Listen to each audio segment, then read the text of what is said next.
அவங்களை ஏமாத்தும் போது உங்க மனசாட்சி கொஞ்சம் கூட உறுத்தாதா? நம்ம வந்து தப்பு பண்றோம், இவங்களை ஏமாத்துறோம் அப்படிங்கிறது தெரியும். அந்த மாதிரி பர்சனை மட்டும் தயவு பண்ணி மன்னிக்காதீங்க. ஏன்னா இங்க தெரியாம பண்றதுக்கு மட்டும் தாங்க மன்னிப்பு. தெரிஞ்சே பண்றவனுக்கு எதுக்காக மன்னிக்கணும்? ஒரு தடவை மன்னிக்கலாம், 2 தடவை மன்னிக்கலாம். ஒவ்வொரு தடவை மன்னிச்சிட்டே இருந்தீங்கன்னா அப்புறம் எதுக்கு நீங்க மனுஷனா வாழ்றீங்க?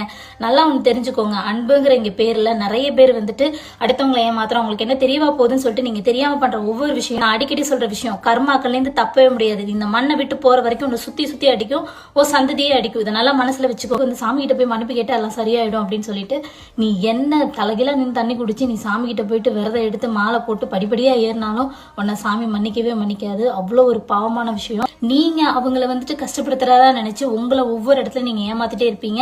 இது வந்துட்டு உங்களுக்கு ஸ்டார்டிங்ல தெரியாது. ஸ்டார்டிங்ல நல்லா தான் இருக்கும். ஓகே, இவனுக்கு என்ன தெரியவா போகுது, இவளுக்கு என்ன தெரியவா போகுது அப்படின்னு.